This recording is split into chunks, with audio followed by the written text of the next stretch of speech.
Pennsylvania, for yielding.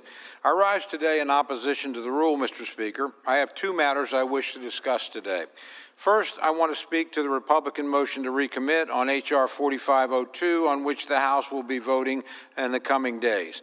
While I have many concerns with the bills reported out of the Appropriations Committee, none is more alarming than the systematic removal of long-standing provisions to protect the lives of unborn children and preserve the conscience rights of American taxpayers.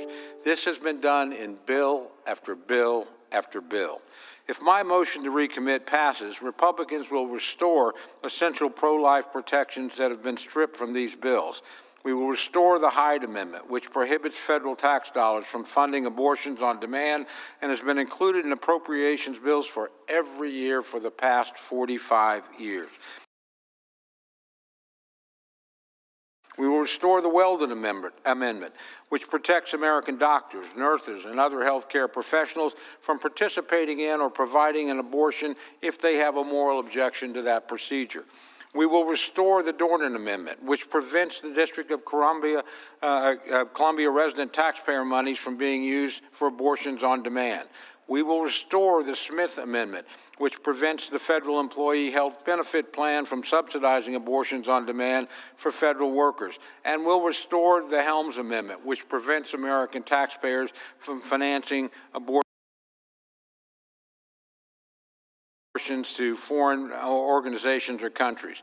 Regardless of one's personal views, lawmakers and presidents of both parties have always agreed that Americans should not be forced to pay for abortion on demand with their hard-earned tax dollars. It's not too late for Democrats to change course, abandon their radical far-left policies, and restore these important protections before a final vote on this measure. Every Democrat who's not a freshman has voted to support this language and these amendments on this floor. And we know they must again if any of these appropriations bills are ever to become law.